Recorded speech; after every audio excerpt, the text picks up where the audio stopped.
Yung mga opisyales daw po, mga kababayan, yung mga sekretary ng DepEd, undersecretary ng DepEd, o yan, DepEd spokesman Michael Poa, Chinese din ang apelyido nagbitiw na sa pwesto.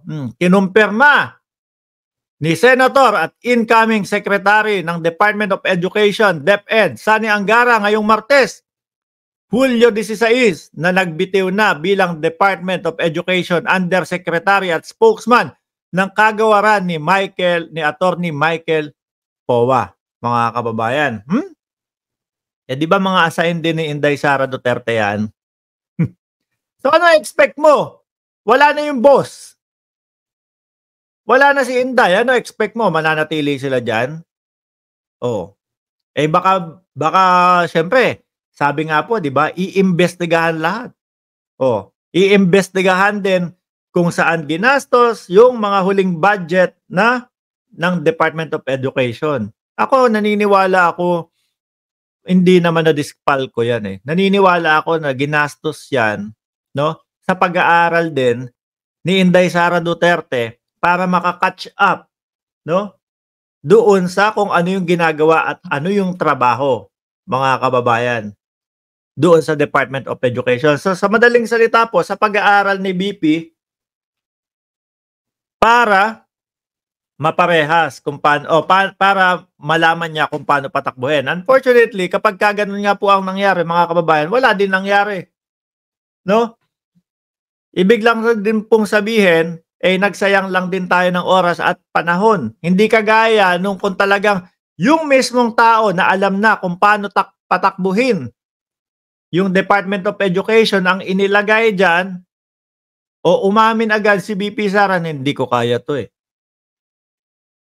Di ang ibig sabihin, no, mga bossing, hindi na sayang yung panahon. Kasi ang tanging layunin po, ang tanging talagang pinakagustong mangyari, mga kababayan, umangat agad ang antas ng edukasyon sa Pilipinas. Which is kung pag-aaralan pa kung paano patakbuhin, sayang ang oras, sayang ang panahon. Tapos another pag-aaral na naman, kung paano iangat na ang antas. Ubos ang panahon Butit mabuti nga nangyari, nag-resign na din po ang ating Vice Presidente doon sa pwestong hindi niya alam kung paano patakbuhin. At eto pong mga tao na in-appoint, mga inilagay, which is ako naniniwala, siguro hindi din nito alam kung paano patakbuhin yung Department of Education. Kasi kung yung mga yan, undersecretary, alam nila yan, for sure, maganda ang magiging,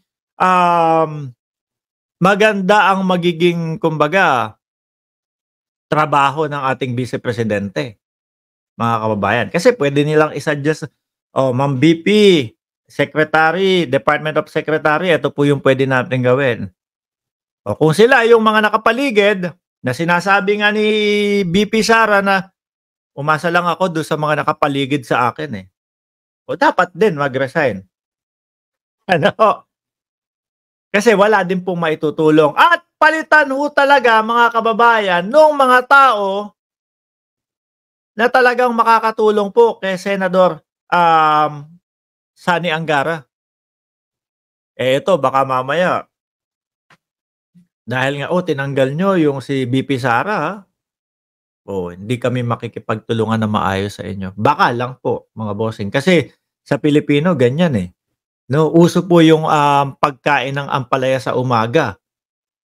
Sa mga Pilipino po, yung iba nating kapwa Pilipino, mga kababayan, imbis na timplahin yung kape, nginunguya yung kape. Siguro, doon sa mga DDS, doon sa mga DDS, siguro, imbis na timplahin nila yung kape, nginunguya nila yung kape, mga kababayan. Kaya, ang pait-pait ng araw nila lagi.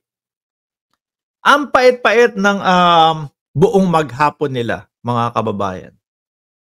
Di ba? Wala na din maitutulong itong mga ito. No? Kung appointed ni BP Sara, ikaw, diyan ka.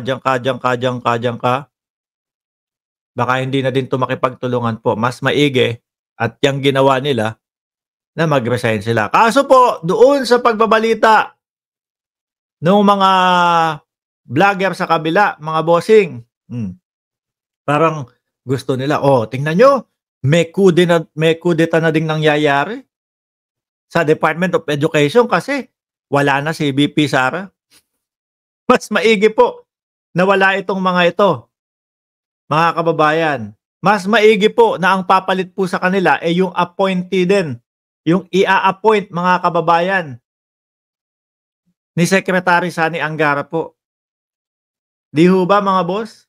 Kasi yon sigurado yung 5 papalit dito, 100% makikipagtulungan. 100% mga kababayan, eh, papadaliin po ang trabaho ng secretary. At the same time, alam po ng bagong secretary o ng incoming secretary kung ano yung mga gagawin niya. Yung mga taong papalit diyan, eh, for sure po, mga kababayan, malaki ang maitutulong sa kanya kasi makukuha niya o mapupunto niya mismo kung sino yung mga ipaglalalagay diyan na may kinalaman o may alam talaga doon sa trabaho. 'Di ho ba? Eh, kung makikipagtrabaho si Angara dito sa mga ito, tapos nakakain ng ampalaya, panigurado ko hindi magtatrabaho ng maayos yan. Okay yan, tama ho yan. Kayo po ba? Kayo, tanungin ko kayo. Kayo yung bagong boss sa trabaho, no? Nakuha mo yung trabaho, ikaw ngayon yung bagong boss. Tinanggal, eh alam mo yung mga nakaupo doon, oh, hindi na nga nila nagawa ng tama yung trabaho sa DepEd. And then naramdaman mo pa mga dahil loyal to kay dating boss, ano? Eh, bitter to sa akin. At least hindi mo na tinanggal, nag-resign na din po, mga kababayan. Sino gusto mo makatrabaho ngayon? Yung mga alam mo na talagang makakatulong sa'yo at hindi bitter. Yung alam mo na talagang 100% eh magtatrabaho para sa'yo, hindi yung bitter. Ayaw mo nung mga tao na makasama na loyal dun sa kabila yan dun sa huling boss Malamang to hindi magtrabaho ng maayos. Oh. Salamat po sa pag-resign at makakapili po ng bagong mga undersecretary. Ang bagong secretary po, mga kababayan. Shout out kay Sweet Escape, Miguel Osamad, Daniel Dumasig, Edmundo De Vera, Ricardo Cristobal.